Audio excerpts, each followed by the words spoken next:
We are rolling. Today is the 17th. Today, what's the date today? I don't know what the date is today. Hold on. Barbara, what's the date today? I got it. We're good. Don't worry. 16th. We're good. Everything's okay. Thank you. Today is the 16th of August. We are at the house of Barbara and Joe Warner. Joseph Warner. Joe Warner. In Toronto, Ontario, Canada. Skymar, number 55, address, correct? Yeah. And we are here to talk to you today about your time as a volunteer in the Israeli Army in the War of Independence in 1948. Well, I think you came this time to the right address, because in the days when there were machal all over the place in Canada, right. I was a president of the machal organization. Okay. But as they died off, the organization disappeared as well. Joe, I want to ask you about your background. Where were you born and when were you born? September 1927. September what? 25. 25th of September, 1920? 1927. Which means that today you are 91 years old? 92. 92, you'll be 92? I'll be 93 this September. No, you'll be 92. No, I'm 92 now. You're 92 now, okay. September 25th, 1927? No, September 27, 1925. 1925, okay. Sorry, my mistake. 1925, that means that you're going to be 93 years old in about a month. Yeah. A little bit more. Where were you born? Toronto. Where in Toronto? What's the neighborhood you were born and grew up in? College Street. The Jewish neighborhood at that time. Was it a Jewish neighborhood? At that time, yes. Now, what can you tell me about your parents? Were they born in Toronto, in Canada? No, my father was born in Radom in Poland. When he was 18, the war between Russia and Japan went on. Yeah. So he was immediately called up to the army, the Polish army. Uh-huh. And he was sent down to a camp on the Black Sea. So the second day they were there, all the new recruits were called out onto the field, and the colonel of the place came out, and of course he had to yell because there were no speakers or anything, and he picked up his leg and showed a tear on his trouser, and he yelled out, "Is there anybody here who can fix this?" And my father, 18, put his hand up. He says, "Come here." He says, "How do you know to do this?" He says, "Because for the last 4 years I've been working as a tailor's apprentice, and if you give me the right equipment, I'll show you what I can do." So he took him into a room, set him up there, and in 3-4 days it was finished. And on the next parade, he came out carrying the pants, and the officer was looking, "Where is it?" Because my father knew how to do invisible mending. Now, what I forgot to tell you is when he finished the first time, he gave my father a tip. Believe it or not. This is in the Polish army during the First World War? No, it was during the war with Japan. Okay, 1904, 1905. Yeah. Okay. So when he gave him the tip, he went into the room and he sewed up a little, he called his zekele. And he put in the tip. And then he started making uniforms for sons who were in military college and so on. And he never did one thing other than making something. Every time he got a tip, into the Zekele, went home when he was discharged at 18, married his girlfriend, and came to Canada. Wow. 1910. Who was your mother? No, No? no. No, okay. He brought his girlfriend here. He brought his girlfriend. Okay. Yeah. What, where was your mother from? Your biological mother? No, his wife was from Faudem as well. But that's not your mother. No. Where is your mother from? Just a minute, I'll tell you. He came with his wife, and they had 4 kids. Wow. And she died of a pneumonia in Toronto. So the family back in Poland heard about it, and my mother was single at the time. So they asked her if she'd go and help, because there were 4 kids. What was her connection, your mother's connection to the first wife? Sister. Sister. So she moved in and started looking after the kids when they decided, and I was the. Wait a second. Just a second. We have a big drop in the. You have to just be patient and follow my lead. Hold on. Okay. Your mother comes to Canada after her sister died. Yeah. And marries your father. Yeah. Which in those days was quite normal. Yeah. So there were 8 kids. Right. From 2 wives. 2 wives. And you're number 5. No, my mother had. You're number 5 out of the 8. Yeah. 1, 2, 3, 4. I'm 5. Yeah. You're 5. Yeah. And you have older brothers, older sisters. The oldest one was my brother. Your brother. And he graduated as a pharmacist. Uh-huh. And when the day the war broke out, he quit and went to a recruiting office and joined. Now, what kind of house are you brought up in? Is it a religious house? Is it kosher? Is it Zionistic? It was a kosher house, but it wasn't such a religious house. Okay. Anyways, my brother went to join the army, and when they heard he was a graduate pharmacist, they said, we'll make you a sergeant in the medical corps, and you'll be in charge of a hospital. Okay. And my brother said, you'll be in charge of a hospital, not me. He wanted to fight. I have to fight where I can fight the people that are killing my people. So they asked him what he wanted to do, and he told them, I want to be in the tank corps. So they sent him up here north in Ontario to a camp, and he finished the course, first one. And when he was sent overseas... Wait. Just a minute. I want to talk a little bit more about your childhood. You're jumping. You grew up in a Jewish neighborhood. You keep kosher at home? Do you go to public school or a Jewish school? Public school. Public school. No, please don't play with that. Don't play with it, because every time you touch it, it makes, yeah? You go to a public school.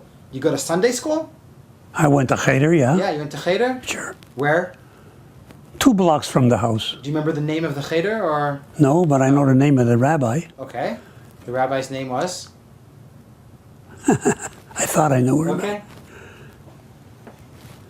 He was a fellow who lisped. He lisped. And whenever he tried to say something to the kids, yeah. We laughed our heads off because it came out swear words. You know what I mean? Yeah. I forget his name. He was the rabbi. He was a rabbi. So you go to the Cheder. You're in a Jewish neighborhood. And tell me, did you ever have to deal as a child with any anti-Semitism in Toronto? Nothing. I didn't. No, you didn't. We were too much of a Jewish area. Right. The school I went to was half Jewish and half non-Jewish. Okay. And we got along very well. There was no problems. No. No problems. When my brother joined the army, they sent him to Montreal to a Montreal regiment called the Canadian Grenadier Guards. And he was the only Jew in the regiment. Now, when you're growing up in Toronto, what does your father do for a profession? He's a tailor. So that was his trade. And his store was on downtown Toronto. Where? On Spadina near Queen. Wow. And he had, as customers, every bank manager in the city would only wear a suit my father made. So he made suits, or he was a tailor? He made suits. He made suits. He made suits. Was he good at what he did? When he resigned, he was forced to open up a tailor shop in the basement because all of these big shots still wanted him to make suits. Your father's name? Sam. Sam Warner? No. What's the real name? Sam Weinberg. Weinberg, and you changed it to Warner? My brother was the first one, and I was the second one. From Weinberg to Warner. Warner. Okay. When you're about 15 years old, or let's say 14 years old, World War II breaks out. Correct? You're 14 years old, 1939. Yeah. You had your bar mitzvah. Do you guys know what's happening in Germany, like Kristallnacht and like the Nazis? Well, we knew at our age. I'm not talking about the Holocaust. No, but from our age, of course, we were able to read the newspapers and stuff. So a lot of us would discuss it, and between ourselves and so on. Yeah, the Toronto branch of the B'nai B'rith formed a group called. Cadets. Is that what you belong to? You belong to B'nai B'rith Youth Movement? Who? You. No. No. I joined the B'nai B'rith Air Cadet Squadron. And I worked my way up until I was the highest kid rank. In high school? No, in the Jewish, I think. But you were in high school at the time? I was still in public school. Public school? Yeah. Yeah. And anyways, when I was 18, the war was still going on, and the government said that anybody who leaves any school to go into the service will automatically be given, the right things for university later on. So that's what I did. What did you do? I joined the Air Force when I was 18. 1943? Yeah, exactly. 1943. You finished high school? No, I was 3 years away from high school. But I'm telling you, the government said if anybody went from school into the Army, they automatically got their diploma. But when do you go in? But you can't. You go into the Army when you're 16 or 18? Yeah, 18. 18. So you finished high school? I was in the last year of high school. Last year of high school. And you go into the Royal Air Corps? Royal Canadian Air Force. The Royal Canadian Air Force. And everybody, of course, wanted to be a pilot. Of course. And they laughed when I said so when I was in front of the committee. Why'd they laugh? Because I was very tall and very skinny. And they said that I wouldn't be able to handle the stuff in the airplane because they didn't have automatic machines. You're too big. Everything had to be done by arm. Yeah. So they sent me to learn how to be a machine gunner in an air bomber. Okay. You know who I interviewed last week in Montreal? Dr. Bill Novick. He was a Canadian, Royal Canadian pilot on a air bomber. I don't know him. So the crew on a bomber is a pilot, a radio operator, a navigator, and 2 gunners, and a guy who throws the guy who does the bombing itself. Right? It's 6 people, I believe. I think it's 8. 8. So you're training to be a gunner. Yeah. Those are big guns. But I never saw any action. Hold on. Those are big guns. Where do you do the training? Here in Canada or in England? No, here. Here.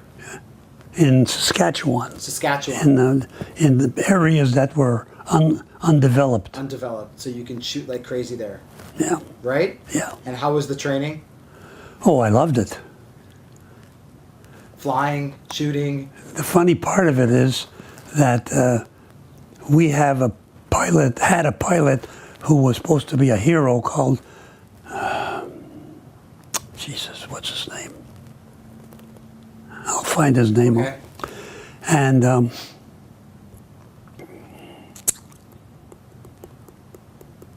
I can't remember his name. Forget about it. It's not that important. So you do your training in Saskatchewan.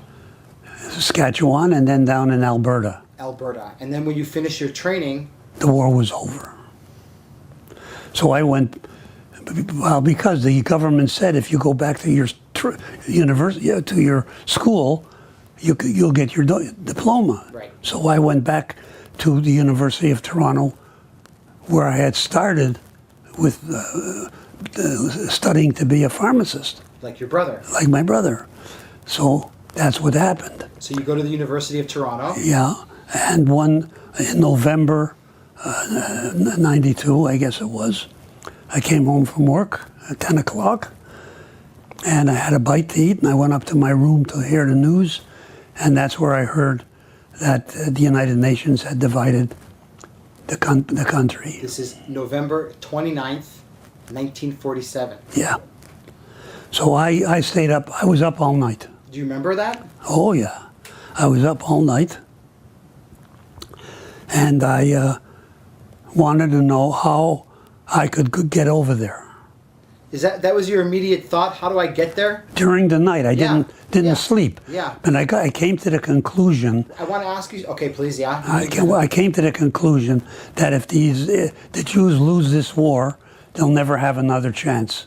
So we have to do what we can. And I tried by going to New York and going to Jewish organizations to try and find a way to get to Israel. But my name was Wurner. They thought a lot of them thought I was a spy from the British. They wouldn't talk to me. Really? Yeah. Now, in Toronto, No, this is in New York. I know, but in Toronto, there are a lot of organizations here that you could have hooked up with. Not yet. They were just getting into the thing, because the minute I came back, when I ran out of money in New York, the next day I got a phone call from one of the machers here asking if I want to go to Israel. So you went to New York for nothing. What happened in New York? Nothing. I went to an organization. They wouldn't talk to me. I went to another one, and I said, I keep saying, I'm Jewish. I'm not a spy. I'm not. They wouldn't talk to me. They couldn't. They said they can't take a chance. Did you, when you were at the University of Toronto, did you belong to the Hillel House or anything? Yeah, I was. Did you belong to they the made Jewish... me the president of the Israeli organization. Were there any Haganah members here in Toronto? I have no idea. You have no idea. So who called you when you got back to Toronto? He was a multi-millionaire. Who? His You remember name. his name? Yeah. Think about it, because that's important. Take your time. He owned a radio factory. Okay.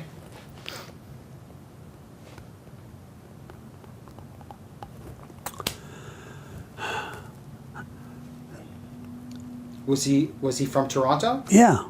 Jew from Toronto. I knew him from some other ways. That's why he called me right away. Okay. So they called a meeting at one of the Jewish organizations for the following Sunday. Hold on a second. Just a second. I want to just try and open up a little bit of a light here. Hold on.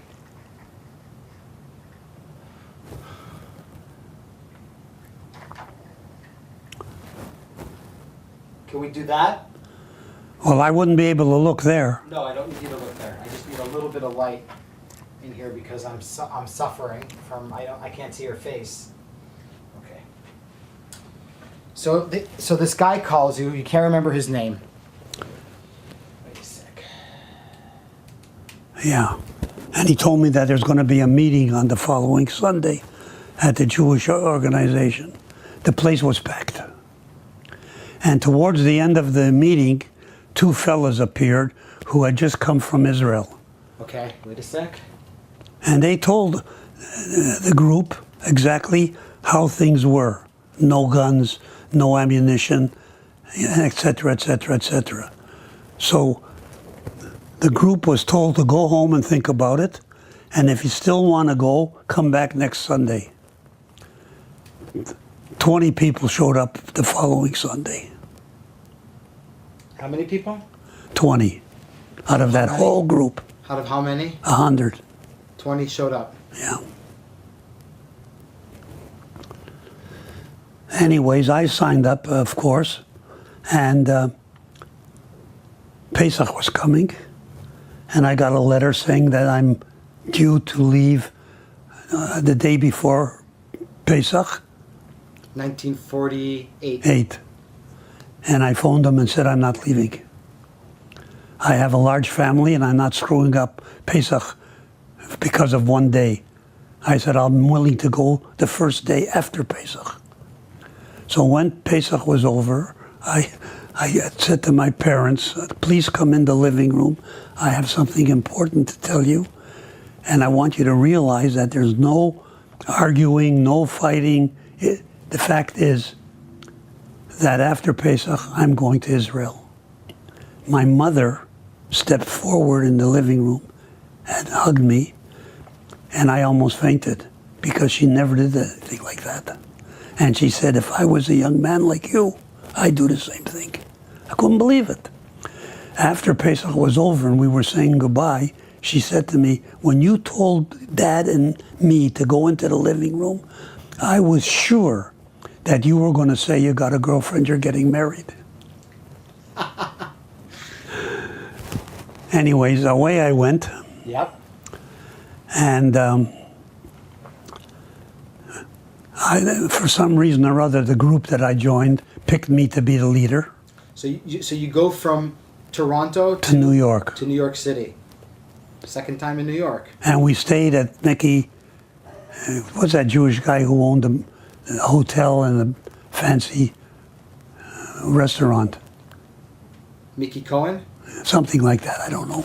Anyways, we stayed at his hotel for 3 nights. They put us on a ship called the Sobietsky, which Now, is all the guys that you're with are from Toronto? 7. Just 7. Out of the 27 came? 7 were in my group. Okay. They didn't all want from Toronto? They didn't want, no, there were some Winnipeg guys too. They didn't want too many people at one time. Sure. Why they picked me, I don't know. You'll see pictures of it in my album. Anyways, they told us not to buy any military equipment and carry it in a suitcase, not to sit all in one group, spread out on the train. And we spent 3 days at that hotel, and then we were put aboard the Sobietsky, and we sailed, and we got off the ship in the south of France into the little boats, and then that took you to the harbor. Yeah. Yeah. Now, what boat did you take when you left New York? The Sobietsky. It was a passenger ship. Yeah. A cruise liner. Yeah. Yeah. So you're a tourist. Yeah. Quotation marks. There were even a couple of Jewish girls going back home from a trip to New York. And the youngest sister, you'll see her here, the youngest sister, when I came out, I was the last one, the first morning to come on deck. And the guys had already made friends with the girls, 2 sisters. So one of the sisters came over to me and said, I heard your name is Joe. I said, yeah. She says, that guy there from Buffalo is named Joe, so you can't have 2 Joes. So because you're twice as big as him, I'm going to call you Jojo. And to this day, if anybody calls me Jojo, I know that they're from that Mahal from that period. Mahal group, Jojo. Yeah. Funny, eh? So your voyage across the Atlantic. Yeah. Now we get off the ship. You get off the ship in Marseille. No. I actually have it written down here. We didn't get off the ship in Marseille. We got off the ship in what's that big port in the bottom? It says here that Grand Arns.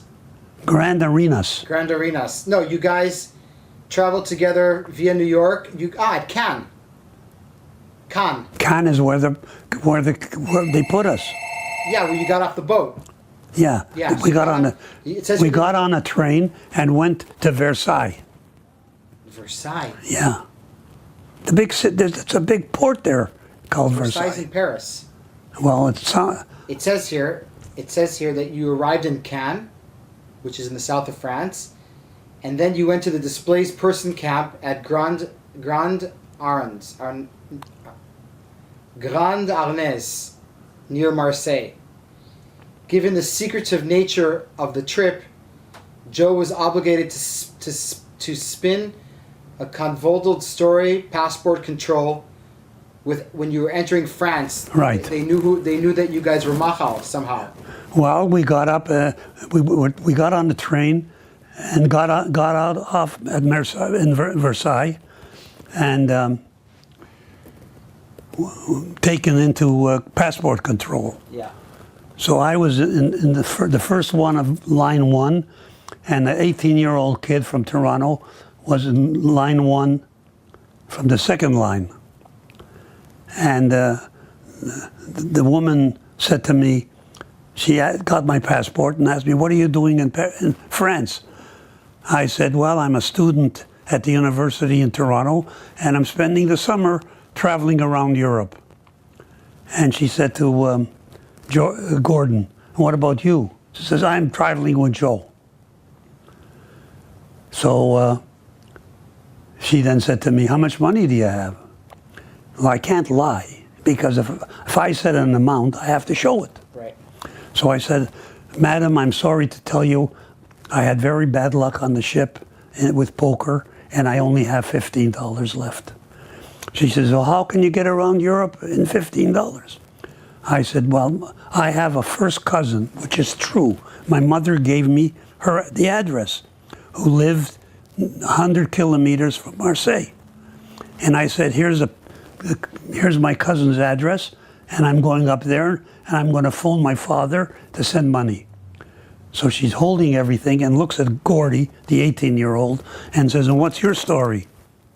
Is your story that you're going to go to your cousin and ask him to send you money?" "Oh," he says, "no, I'm going with Joe, and I'll phone my family from Joe's cousin." And she put the passports down, stamped them, and said, "Fellas, enough with the bullshit." She says, the French are very happy that you guys are getting rid of the British out of Palestine, and be careful, there's a war on, and so on and so forth.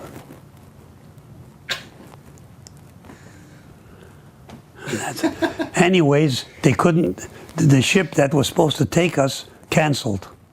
Yes, there were some insurance problems. But Right. before that, you go to the DP camp. No. We were in a DP camp right away.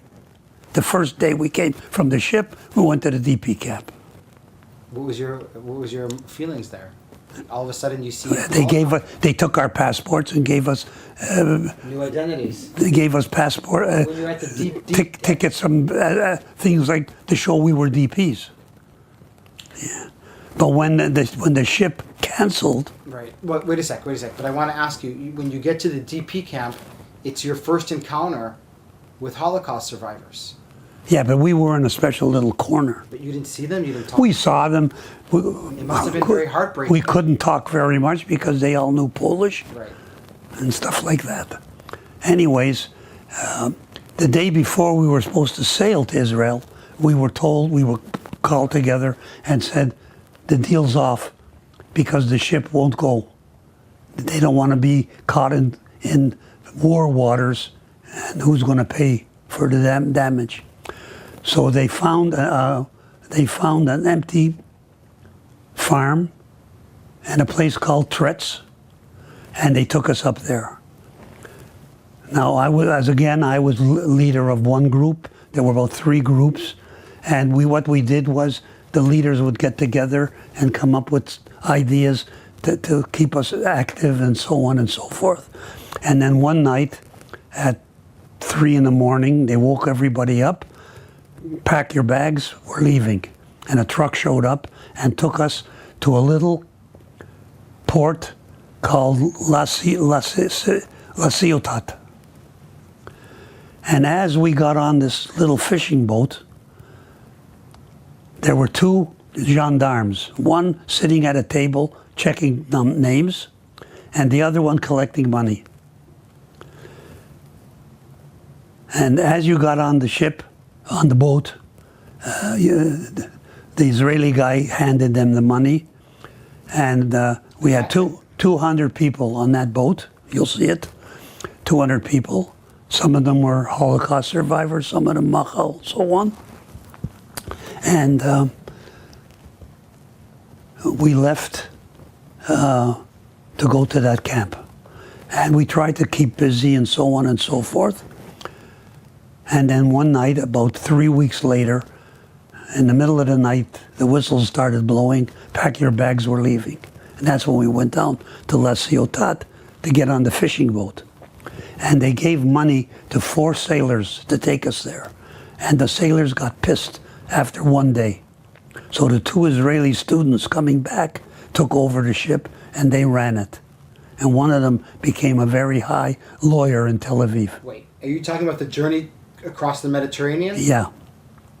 We ran aground. Where were you guys when the state of Israel was declared? You were in France. No, we were at sea. You were at sea. In a fishing boat. Yeah. How did you hear about it? Through radio? Yeah. They The 2 Israelis had contact. They were Haganah guys, the 2 Israelis? I don't know, they were both students, one from New York, no, one from London, one from the States. Uh-huh.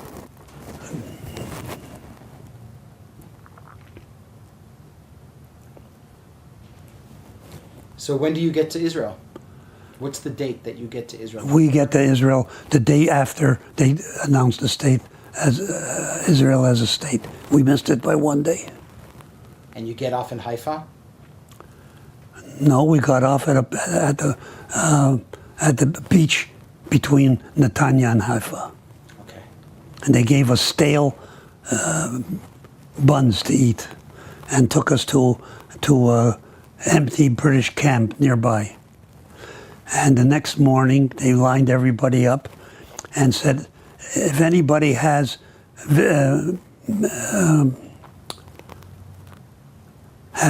family in Israel and you know where they are and you want to go see them, step forward. Well, my mother had in Haifa, so I stepped forward. And the guy, Machal guy from Winnipeg, no, from Calgary, what blonde hair, looked British all the way. He came over to me and said, I have a mishpucha in Haifa as well. Can I go with you because I don't speak anything except English. English. You didn't speak Hebrew, did you? Hmm? Did you speak any Hebrew? No, but I spoke Yiddish. Okay. So we hitchhiked to Haifa, to the port, and stopped somebody and asked, can you tell us how to get there? Says, yeah, you have to take the bus that goes over the Carmel, and it stops right there. So we got on the bus, which was packed, and he and I were at the back of the bus speaking in English. And an old lady in the 3rd row took her daily paper and started beating us. Why? She thought we were British soldiers. Were you guys in uniform? Yeah, what kind of a uniform? Khaki something. Yeah. But the guy that stopped her told us in English, she thinks you're British soldiers. Anyways, when we got to the top, we found his place very quickly, and they all spoke English there. And my relatives were 2 blocks away, and they all spoke English there. And then the next day, they started sending fellas, into troops. So I went to Jaffa. Wait a sec. So after you see your family in Haifa, I went back to the army? Went back to that base. And they send you to Jaffa? No, they didn't send me. I found out that the Air Force is in Jaffa, and I went there. and they were so happy that I was there, a machine gunner and so on. And they said they don't have any airplanes, but some will be coming. And they gave me a pass to a hotel at the seaside of Tel Aviv, and with food stamps and so on. And for about 6 days, I lived the life of Riley. Tell me what you did. What I did? I watched the girls on the beach. What did I do? I couldn't speak a word of Hebrew. Well, the Machal Club was also on Hayarkon Street. It wasn't organized yet. It wasn't organized yet? Anyways, after 3-4 days, Yep. I went back to the Air Force and I said, "I'm sorry. Here's your your card. If you need me, I'll be in the Army." And I went back to where they were setting up an Army unit from the people on my boat. Okay. And the guy in charge was an American lieutenant who won some medals, and they asked him to set up a mortar unit. But we had no mortars. No mortars? No. No mortars. No mortars. So anyways, after a few days of putzking around, he was called to headquarters and said the Gennady Brigade has captured some anti-tank guns, and from now on you're going to be an anti-tank unit. And that's what we were, the 4th anti-tank unit fighting with Givati. So you were fighting with Givati and Givat. So you... South of, we started off in this, what's that city where they have a big hospital? South of... Beersheba? Yeah. Beersheba? And I think a little bit... Ashkelon? Yeah, a little bit further down. That's where we started fighting. Fallujah? Well, Fallujah for sure. So you're in a mortar unit, but without mortars? Not mortars. It was now an anti-tank unit. Anti-tank. What kind of guns did the anti-tank use? They had some old British crap, Yeah. but a couple of weeks later, the German stuff came. The Czechoslovakia. Not German. No, it was it was German-made equipment in Czechoslovakia. And the guy who made the deal with the Czechoslovakian government was a Czech Jewish boy who went to school with them, and he went back there specially to make the deal. That's it. That tipped the war. Everything changed. To tell you the truth, when I first was taken into the unit as a machine gunner. The anti-tank unit or the Air Force? No, this is the Air Force. Nothing happened. Right. I was in the beach for 3-4 days, and then I left. But at the Army base where I joined, they gave me a machine gun.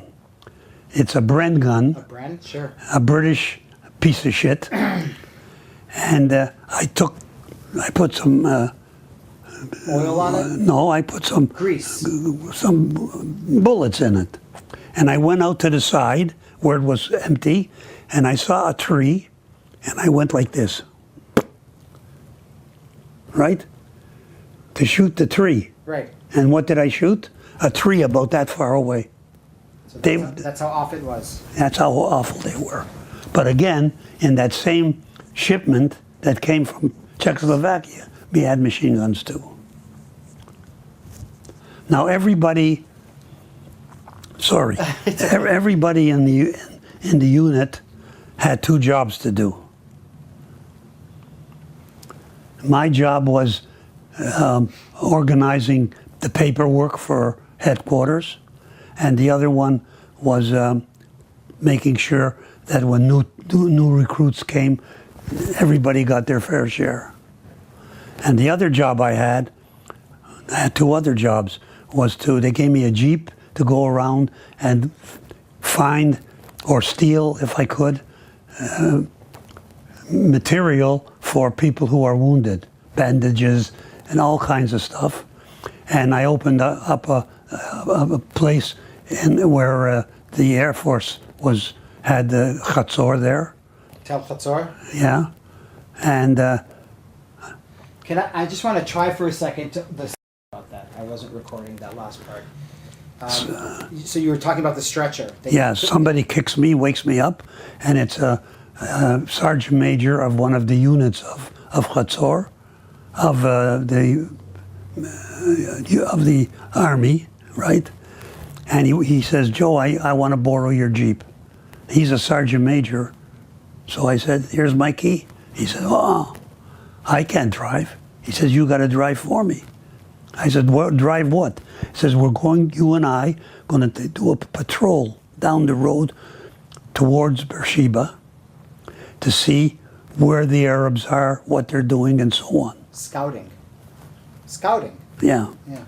So I put my stuff together, and we both got in the Jeep, and we started driving down. Every Arab town was deserted. And one of the towns that was about the seventh or eighth town we went through, we started driving through, and we hear a chicken. And this sergeant major was from the people who came from the west or the east, you know, the dark color. Like Moroccan or Yemen or Iraqi. Yeah, or something like, okay. yeah. Sephardic Jew. Yeah. So he says to me, take my, I wasn't driving anymore. I was stood up in the Jeep, could see into the yard, gave me his machine gun, and said, if anything looks, use it. Jumped over the fence and started chasing the chicken. I tell you, it reminded me of some of the what do you call it? The movies that they made in Hollywood at the time. Which ones? You know, the funny ones. Buster Keaton? Yeah, all the crazy ones. Okay. Anyways, I'm standing there on top of my Jeep like this, and he's chasing the chicken in the yard. All of a sudden, the door opens, and I thought, an Arab's coming out. So I was ready to shoot. She stepped out, and you could see she was an elderly lady. And she spoke Arabic, and my sergeant major spoke Arabic, and they started a whole thing. And he told me later... What did they start? Fighting with words. With words.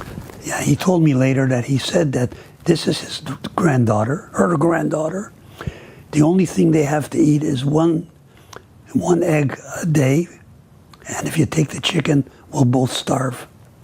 But she said to him, and this is what he told me, he said to him, I see your friend is looking at my granddaughter.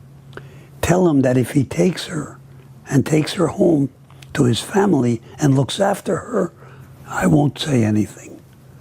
And I said to him, are you crazy? I come back from the war with a 15-year-old girl. A Muslim. Yeah. Anyways, he finally caught the chicken. And we jumped back on the Jeep, and we finished the patrol. And that evening, he and 4 of his buddies had a chicken dinner. He didn't even give me a piece of nothing. Are you kidding me? No. And he stole that woman's chicken? Yeah. So that was a little fun. When we were fighting against the police station. Where was the police station? Hmm? What was the name of the police station? Do you remember? Barbara! No, please. Nothing. We're okay. We're okay. No, we're fine. We're fine. Yeah, we're fine. Okay, I'm going to read here from...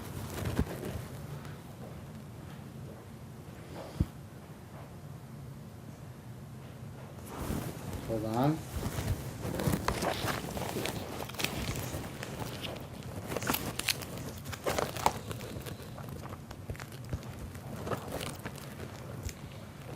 Are you talking about Hill 113?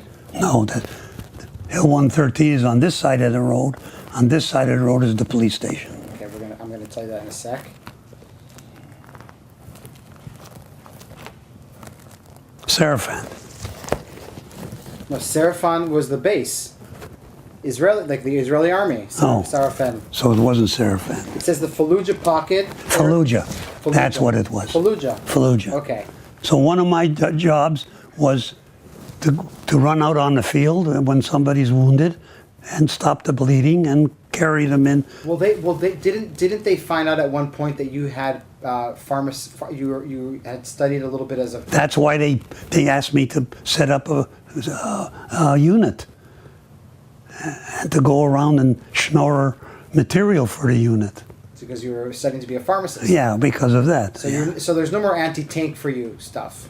Well, it wasn't anti-tank, but I was when the fighting was on. I was what do you call it? One of the guys that brought the wounded out. Right. And don't forget that the Egyptians all of them had been in the police station. Now about half of them were in Ashkelon, and they knew exactly where to drop the bombs. So when one guy got hit, I ran out to get him and stop the bleeding, and I got it. What kind of wound did you get? I got a piece of Was it shrapnel? shrapnel from a bomb that was fired from Ashkelon into there. Was it a mortar? Was it a tank shell? No, What was it? it was a regular shell. It was a regular shell? Yeah. How many, do you know how many, like a 60 millimeter, No, I think it was a 20 millimeter. a 20 millimeter, and it blew up how close to you? Yeah. Now, when you got wounded, I mean, here's your job to evacuate wounded people. Yeah. So what I did was I wrapped. You got wounded in the Battle of Fallujah. Yeah. So I tied up everything, and went to the ambulance with one of the guys. I just want to focus on your. Can you straighten out your knee? Because I want to show it. There we go. There we go. There's your knee. Straighten it out. Now, what happened? What happened to your kneecap? Was your kneecap? Well, finally, when I came back to Canada, I had the main surgery done here by a Jewish officer who was a doctor and during the war. Yeah. How were you? I mean, after your wound, you were out of commission. No, you didn't go back to fight. I didn't go back to fight, but I went back to do other jobs. What did you do after that? What kind of jobs? Well, I was. How long were you off your feet for? How long were you? I got about 6 days. 6 days? Yeah, and then they took me to the hospital. So for 6 days you were where? Outside of the police station, near Hill 113.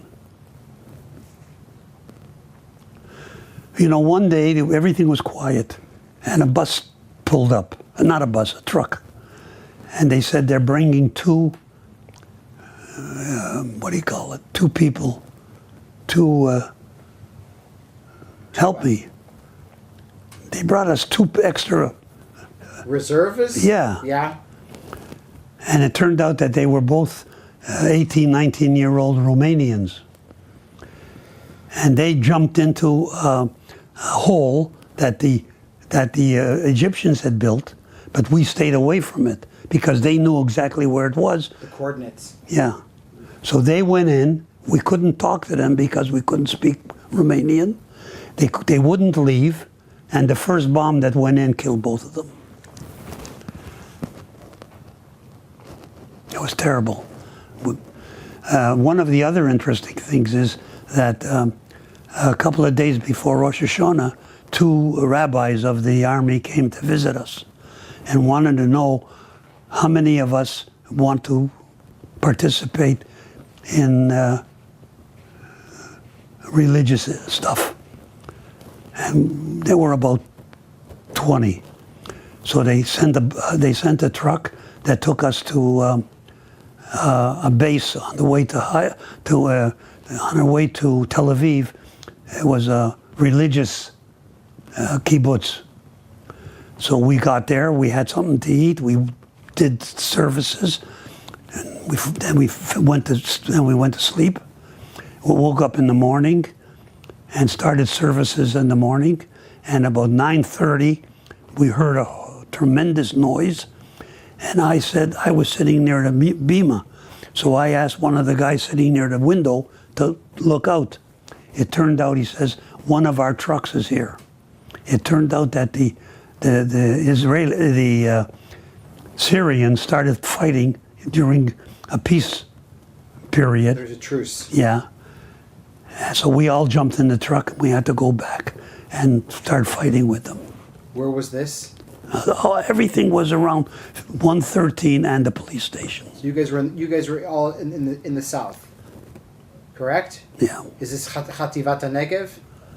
Kivati? Well, our unit was called number 4th anti-tank unit. It says here, I'm just reading what it says here on the Mahal website. It says here, you talked about the Romanians. It says here, the small operations, notwithstanding the most serious action undertaken by Joe Warner and his unit, was about to begin, namely the capture of Hill 113, the attack on Iraq El Manshia, and finally the police station at Iraq El Swaldin, Suidan. These were crucial strongholds that formed part of what was called the Fallujah pocket, an area land firmly occupied by the Egyptians, which controlled the roads leading to the south to the Negev and west to Hebron, Bethlehem, and Jerusalem. The battle for Hill 113 was a bloody affair. Almost any time someone moved, they were fired at from the police station at Iraq El Suidan. If Joe Warner had missed the real battle in World War II, and had only glimpsed it so far in Israel, this was about to change. Who gave you this? This is written on the Mahal website about you. It says here, the first time, this is quotation marks that you're saying, the first time you see a dead body, you're shaken up terribly, and it scars the hell out of you. But then it gets to the point when it is every day, it happens every day. When we were taking Hill 113, we had a supply truck come up to us with some guys. These are the guys who become, but you always scared. Anyways, this is about the Romanian guys that you talked about. Well, there's one other thing that I haven't seen anywhere. Uh-huh. When things looked grim for us, the Arabs in the police station, the leader was one of these tall, dark, black people. Were they Sudanese? Sudanese. Yeah. Yeah. He was a graduate of not West Point, but the place in England. Yes, I forget the name. Yeah. You guys, and they started. You took them prisoner? No. Oh. They came out fighting, and we fought back. I was already tied up on the side, so I didn't get involved. But the boys who did get involved were killed like this.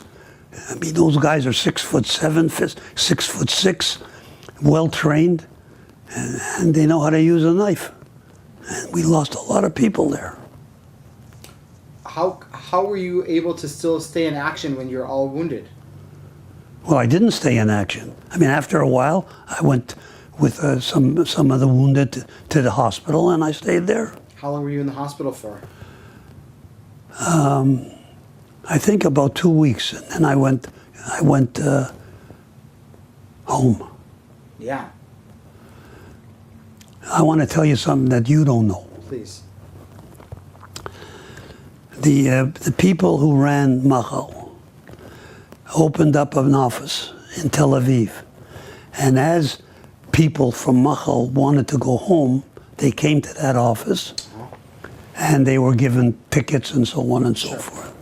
So when my turn came, I went to the office, and there were 2 American flyers in front of me. And it reminded me that I had heard rumors that the Americans had sent some flyers for money. Okay. Yeah. So these two guys were in front of me, and when their turn came, they stepped up to the desk. He gave his name, he gave his name. She opened the drawer, took out 2 envelopes, and gave it to them. And they opened the envelopes, and there were checks. I could see them. I don't know how long. So they were mercenaries. Yeah, they were mercenaries. Were So they the Jewish? first, Were they Jewish? no. No. So the first guy who got his check took it out, looked at it, turned to his buddy, and I was standing closer than I am than you are, and said, "Bill, are we going to do what we said we were going to do?" And he said, "Yes, well, I think we should do it." So the first guy took the second guy's check, together with his check, went back to the desk, and gave it back to the girl and said, "Take this money and build homes for the people coming from Europe that are alone." And people don't know that. And I was right there, closer than I am to you. How did that make you feel? I was crying. I started crying. And I said a few words to the boys, and they walked away. It's amazing. A lot of things don't get told. I've never heard that story. Nobody's heard that story.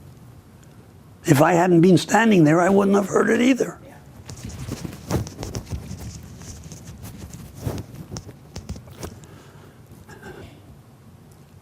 Anyways, I came home a few days after the war finished, and my first wife. Did you ever think about staying in Israel? Yeah, of course. I told her I'd come back. Okay, so you met somebody while you were there. Oh, yeah. Tell me about that. Her name was Sarah Cohen. Her father owned the cinema in Kikar Dizengoff. Okay. And How'd you meet her? I met her when I used to go for treatment from the... After you were wounded? Yeah. After you did physical therapy? Yeah. Yeah. And one of the girls at that party invited me to a party that the girls were having in Tel Aviv, and I met her in Tel Aviv at that party. You know what she did? Every single piece of equipment, from a nail to a tank that came into the country, went through her hands. So she was at the okay. Yeah, and she would decide who gets what. Okay, she was an officer. Well, I'm not sure what she was. Okay. And you guys started dating? Or? Yeah, we started dating, and she invited me to come up to her office.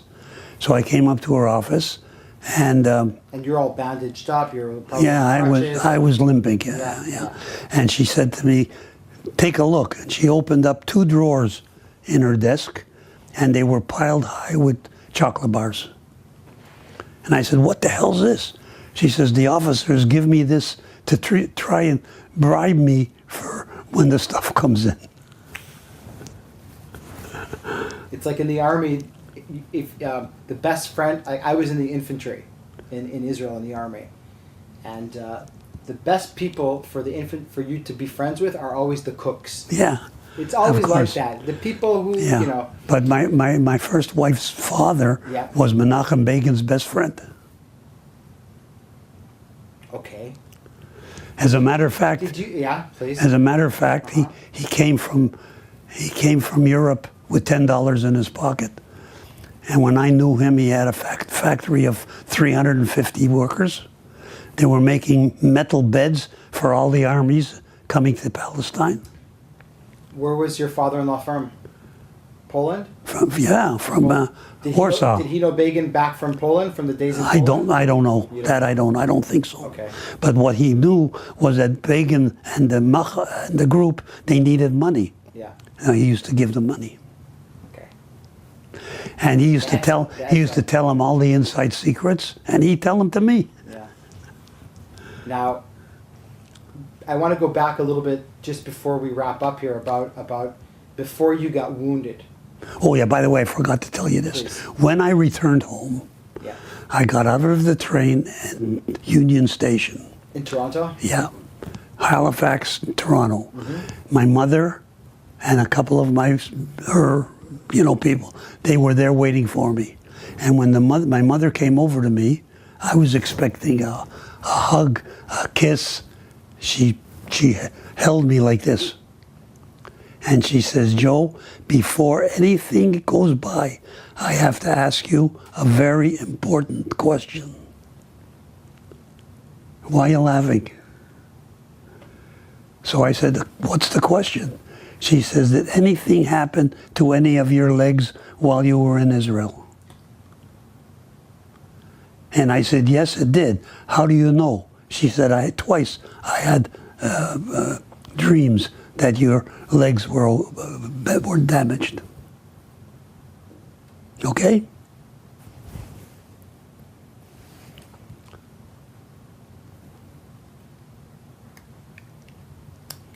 It's amazing, huh? You can't explain those things. No, you can't. You didn't write to her that you were wounded or anything, did you? When I was in Israel and she was in Tel Aviv? No, when you were in Israel and she was in Canada, you didn't write to your mother. Oh, I wrote the odd letter, but I never said a word. You never said a word about I'm wounded, I was not. And, I wanted to work. some of the guys in my unit Right. who were from Toronto, I warned them. Not to say Not anything. one word. Yeah, By the way, I forgot to tell you one of the most important things. please. One morning I woke up and there's a guy standing near my desk. Before you got wounded? Yeah, before. Yeah. And it was my job when somebody came, to get them organized and so on. And he was wearing a cowboy hat. And I said, who are you? And he says, my name is Jesse Slade. And I'm a red blood Navajo Indian from Tulsa, Oklahoma.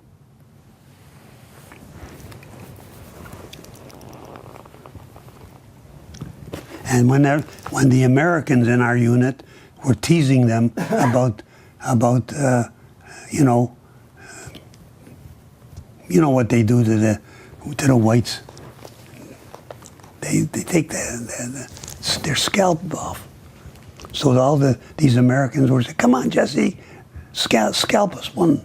He did scalp one, an Arab, and he held it up. They all got sick, and they never said a word to him again.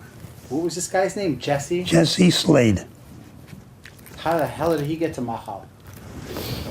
He was a tail gunner in a Boeing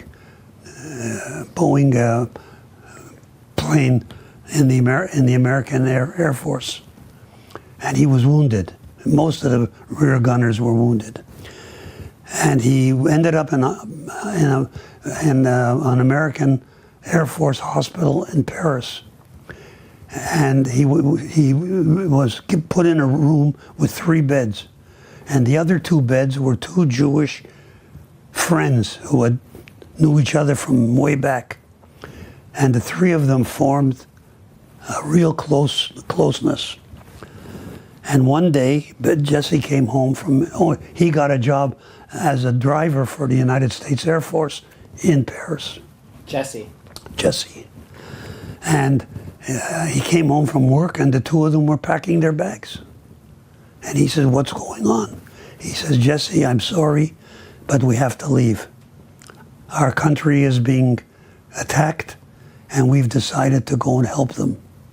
So we'll have to say goodbye to you. And they left for Israel.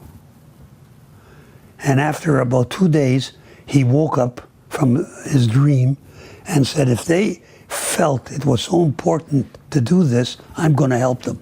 And they came to Israel, and they came to our unit. All 3 of them? The three of them came to Israel. I don't know where they were. But Jesse came to you guys? Yeah. And what was his job in the unit? What did he do? He was a gunner. He was a gunner.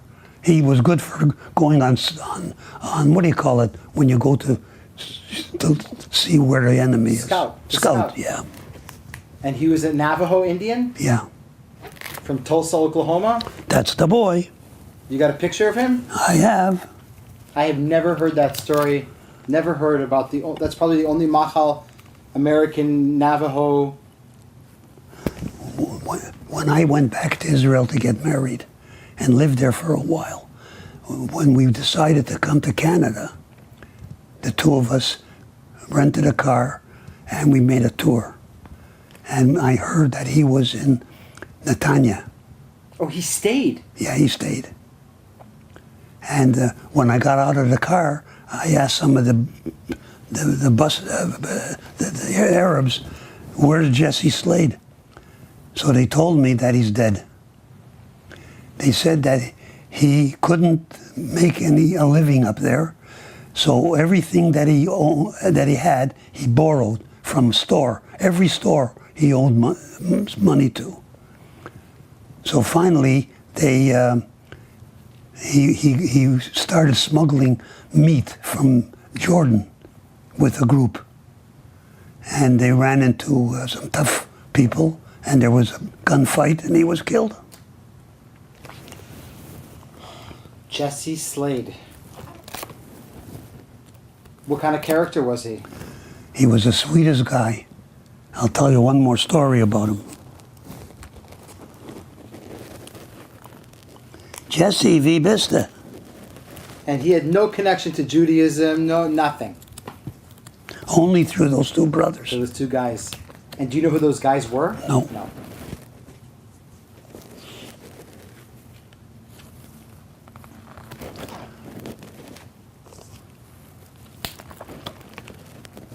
Jesse.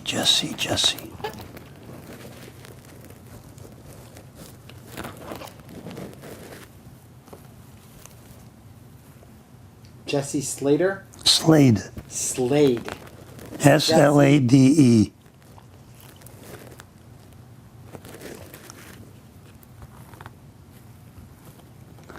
Somebody's been pilfering my pictures.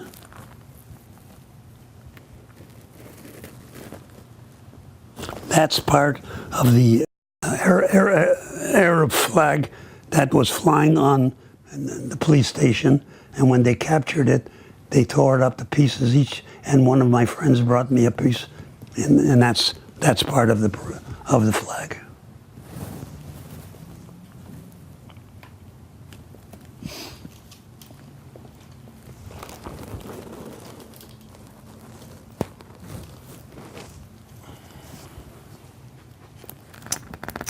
How would you sum up your time in Israel when you were there with Machal? Yeah, well, it's different. The Machal time, I'm talking about the Machal when I time. went back to get married, and when I was working for my company But there. I'm talking about while you were there with Machal. Machal, I loved it. I felt I was doing something really important.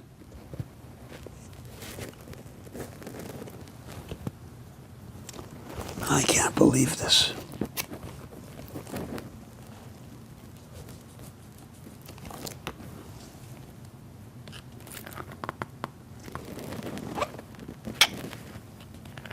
Somebody took them out. I'll have to find them. Okay, we'll find them in a sec. So I heard today. Hold on a second. Hold on. Can I call Barbara in? Yeah. What do you need? Barbara, come on in.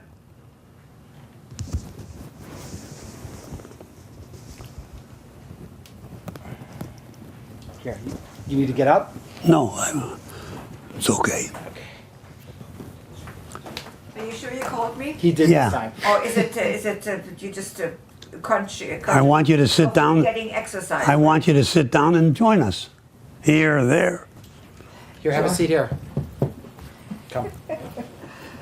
Anyway, He wants you to be. Hey, Barbara, he doesn't believe the story of Jesse. Jesse Slade. Yeah. No, apparently, yeah. That's I correct. never heard that. Yeah. And I've talked to many Machal people. As a matter of fact, Well, how could they? Only the people from my unit would know him. right. As a matter of fact, Jeff Hoffman now he quoted the woman wrote an article, and you might know her. I don't. It's on a computer, And she eventually then also went to some names, Canadians, US, you know, and she went to some name. She mentioned Jesse Slater as well. Yeah. Also, we're going to wrap up very soon, but I want you to tell me you were telling me about before you were wounded, and there was something that I read that you were offered to be something in the Air Force and you rejected it, and then later you kind of learned to regret it because that meant you would have been involved in the airlift from Czechoslovakia. That's all bullshit. Okay. No, I'm just reading what it says. Untrue. Okay. Well, you were trained for. I was reading what was just it? Machine gunner. Machine gunner, right? Yeah. I was reading, on the Mahal page. All right.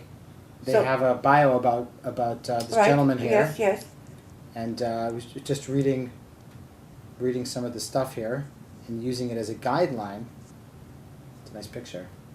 Yeah, he did there. Yeah, He's again. we're gonna. It's I'm gonna take some pictures of the pictures, but That picture there yeah, on the right, yeah, I'm holding the dog, which was my unit's pet, and This is when I was wounded. I came out of the hospital for some air, and the dog was there waiting for me. And the one on this side is when I became a second lieutenant in the Canadian Air Force. Okay. So, here, have a seat. Sit back. So, here, I need you. He's always playing with this.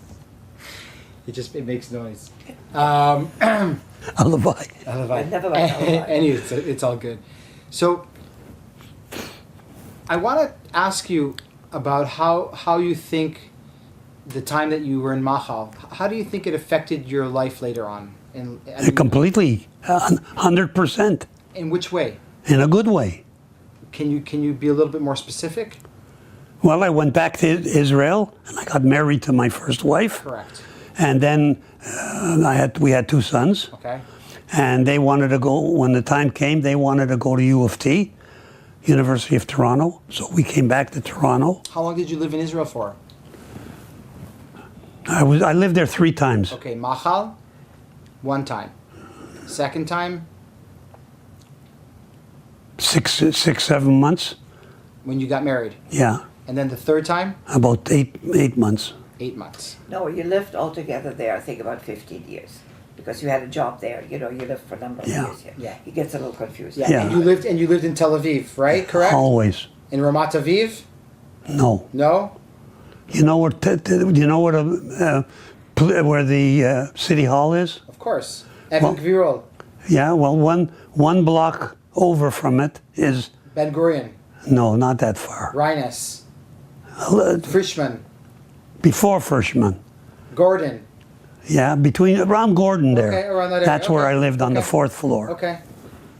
May I say something? Please. You asked a question just before. Sure. How did it? I don't know if he had mentioned it. If he has, of course, then I'm redundant with it.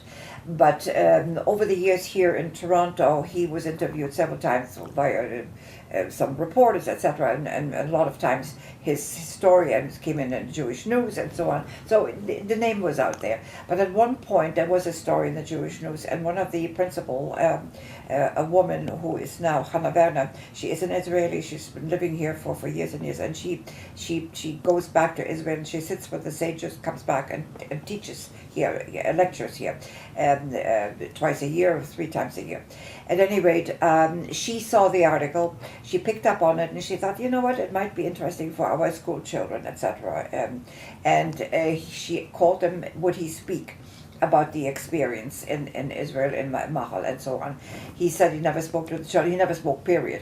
So that was he did speak to the children, it was in the introduction, but that boomeranged, that whole thing. So for years and years and years, he spoke outside of Toronto, within Toronto, schools, etc., etc. He spoke about Mahal, he spoke about the experience, not just his own, but about others, and he has a whole speech put together, and he speaks about the British being there, Jesse Slate, etc.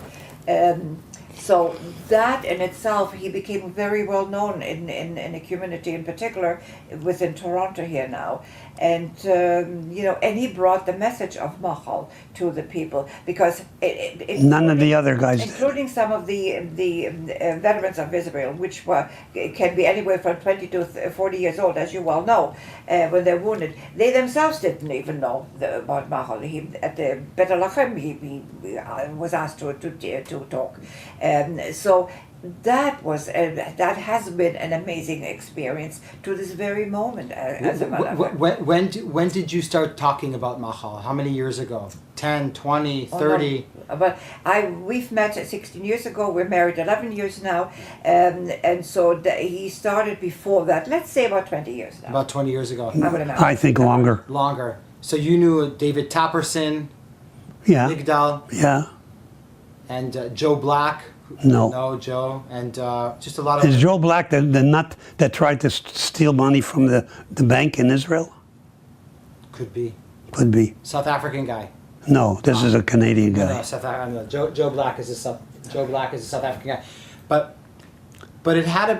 I'm talking now about specifically about the Machal time that you were there. You were there from May 48 until 49, probably sometime in 49. Do you remember when you left after you were wounded? It was towards the beginning of 49. 49. Yeah, 49, and the battles in Fallujah, and in the Fallujah pocket, and Hill 113, and you getting wounded.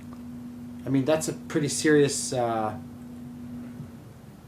Well, I guess under the circumstances, he was lucky. Well, when I was asked by the officers to set up a first aid station, they gave me a Jeep. So I started driving around to different units and smuggling whatever I could. And one of them said to me that the Givati, that's the Givati, sure, yeah. Givati headquarters, which is in Rehovot, Right. has got a bunch of stuff they got from the Egyptians. So I jumped in my Jeep and drove there. I got there about 10 o'clock in the morning. Everybody was still working. And I went into the where you buy drinks and stuff. The Shechem. Shechem, yeah. And I asked the guy behind the counter. He told me that the building with all the stuff, medical stuff, is this one there, and it's run by a girl, army girl. So I said, is she a nice girl? Is she tough? What's she like? Oh, he says, she'll love you because you're Canadian. So I waited. He said, I'll introduce you. So she came in, and he introduced me to her, and we had a drink, and she took me into that building, and that's where we started. I started snoring, all kinds of stuff, whenever I needed anything. So one Friday, she invited me to her house for Friday night dinner. Her father owned,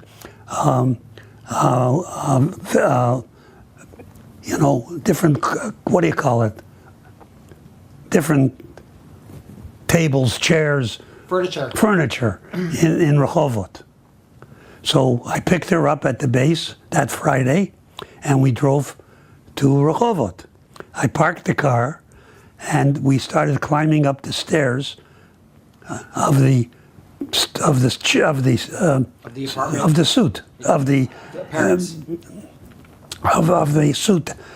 suite that was selling stuff. They lived upstairs, and as I got up as I got up and my eyes hit the top step, I could see the father sitting at the Shabbos table. Everything was ready for work, and he was sitting there counting his money. And I said to myself, there's a couple of English boy chicks in my unit, they could clear that off in 5 seconds. But I didn't do anything about it. But when he saw me, in 10 seconds, he and everything was hidden. And I never went back again to that. I saw her when I went to some of the other parties, but I never went back to his house.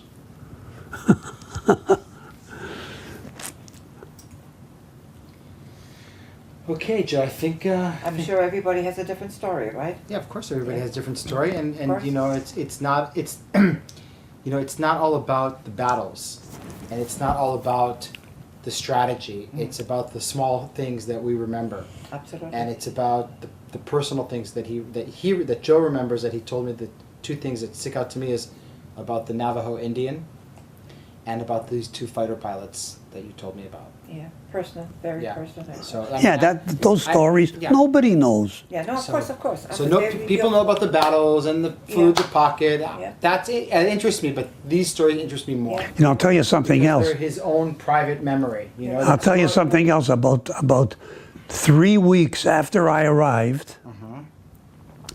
I heard that the people who are working with to build an air force are in a bar on the front, the Tel Aviv front. Higher con. Yeah, something like that. So I went there, and a couple of the American guys saw me, and they said to me, "Are you Air Force?" I said, "Yes." "Which one?" "Canadian." "Oh, that's a good one. What did you do there?" I said, "I was a machine gunner." They wanted somebody who could fly a plane. Anyways, they said to me, if I want to join them, then I can be part of the work of bringing stuff into Israel. I didn't come to Israel to carry stuff in from Europe. I mean, I didn't know what was going Right. on. And So I said no, and I went back to my base. And that was the airlift from Czechoslovakia. Yeah. That must have been the story that you Yeah. have. Yeah. Yeah, of course. When I found out who they were, I wanted to jump off the bridge. Oh well, what can you do? Mm-hmm. We all have regrets in our lives. Yeah. Joe, thank you very much. And now what I'm going to do is we're going to stop, and we're going to pick a few pictures. There's also not picture from there, but there's some pictures in the computer room. But you might Here. take Hold a on, look let at. me just. Here. So,